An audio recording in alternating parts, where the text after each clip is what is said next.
ছাত্রীরা আছে নাকি কমন রুমে? ছাত্রীরা আছে নাকি কমন রুমে? চল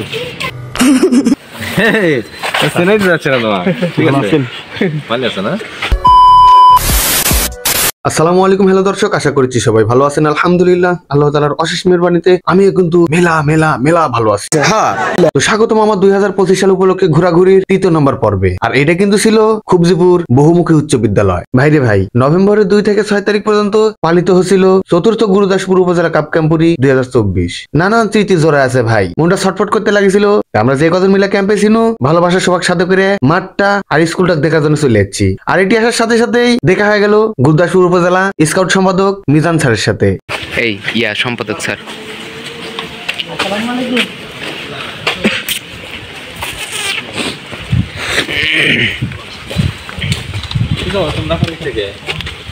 আমরা আজ খানের ব্যানার দিয়ে বাইরে এসেছি সবাই। ভালো আছো ভাই? চেনাই যাচ্ছে না তোমার, ঠিক আছে? ভালো আছো না? হঠাৎ করে দেখা হয়ে যাবে, এটা তো আমরা দেখা করার জন্যই আসছি। আমি যে এখানে ছিলাম জানি কথা যে ভাইরে ভিতরে ঢোকার জন্য তো আমার তরসের ছিল না, সেই জন্য মনে করেন যে মিজান স্যারের সাথে কথা শেষ না হতে আমি দৌড়া চলে আসনু স্কুলের ভিতরে। হ্যালো দর্শক, এইখানে অ্যাক্সিডেন্ট করছিলাম পড়ে গেছিলাম ওখানে। এখানে মনে হয় চেয়ার ছিল। হ্যাঁ, চেয়ার ছিল আর পড়ে গেছি। এইখানে কাছে পরে অ্যাক্সিডেন্ট করে পড়িনি, আলহামদুলিল্লাহ। ঘুরতে এলেন। ছাত্রীরা আছে নাকি কমন রুমে? চল রাকিব, না এটা হচ্ছে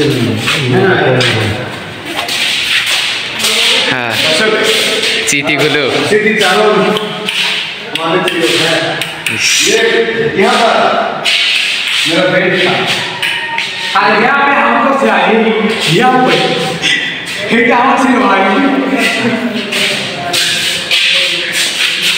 আমি আকাশ কাটাবো তোমার মনে রাখছি, যেখানে গাইবে তুমি আর মনে। ভাইরে ক্যাম্প চলাকালীন যে কটা রাত কাটাছি এই রুমের ভিতরে মনে করেন যে রাতটা কাটাছি, সেজন্য রুমের মায়াটা মনে করেন সেরতে পারবো কিনা জানি না। রাকিব কোথায় দাঁড়িয়েছিলি? রাকিব স্টিল রাকিব, সে সুন্দর ব্যায়াম, এত সুন্দর ব্যায়াম আমার চালু হয় যায় না।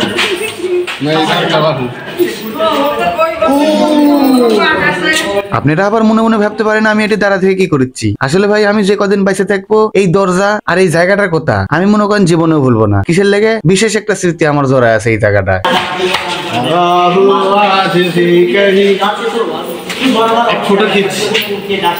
তো খুবজিপুর স্কুলের সময় কাটানোর পরে বাইরে রওনা দিই বিলসার উদ্দেশ্যে। আর বিলের ভিতরে যাওয়ার পথেই সামনে পড়ে যায় বিলসা ব্রিজ। আর এই ব্রিজের সাথেও মনে করেন যে জোড়া আছে কিছু স্মৃতি। যাই হোক, সেদিকে না যাই, আমরা সামনের দিকে আগাই। সামনে তাকায় দেখতে পাচ্ছেন খালি হলুদ আর হলুদ। ভাইরে ভাই, এত হলুদের সমারোহ দেখে প্রাণটা জুড়ায় যায়। ছোট ভাই রনি আবার কয়ে ফেলায়, ভাই এরকম একটা জায়গায় খালি শুটিং করতেই মন চায়, কিন্তু ওই যে কি শুটিং করবি এটা কিন্তু কয়নি। যাই হোক রনি, তুই কি শুটিং করবো এটা একটু আমার ইনবক্সে এসে কয়ে দিস। আর এইদিকে তো বান্দরগুলা আমার একটু আগেই চলে যাচ্ছে, আইসে দেখি শালারা ফটোশুট করা শুরু করে দিছে, কিন্তু আমরা যে ওইদিকে স্মৃতিচারণ করতে লাগিছিল ওরা সেদিকে আর খেয়াল করেনি। যাই হোক, যেটা নিয়ে মন খারাপ আছিল এটি এসে হলুদ দেখে মনটা মনে করেন যে পুরো হলুদে হলুদ হয়ে গেছে। এরপরে চলে আসি বড়গ্রাম উপজেলায় তরমুজ পাম্পে রাকিবের এলাকায়। গতবারের না এবারও চলে আসনু তেঁতুল চা খাওয়ার জন্য।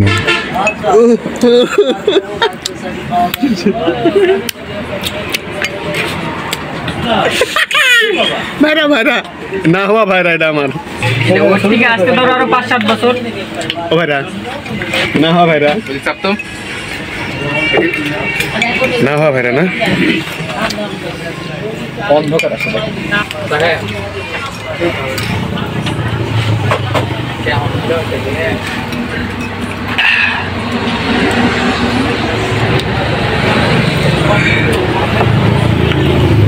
তো দর্শক, এই ছিল আজকের ভিডিওতে। ভিডিওটি ভালো লেগে থাকলে অবশ্যই একটি লাইক করে দিবেন। তো দেখা হচ্ছে সামনের কোনো পর্বে, সামনের কোনো এক নতুন কিছু নিয়ে নতুন এক ভিডিওতে। ততক্ষণ পর্যন্ত ভালো থাকবেন, সুস্থ থাকবেন। আসসালামু আলাইকুম রহমতুল্লাহ।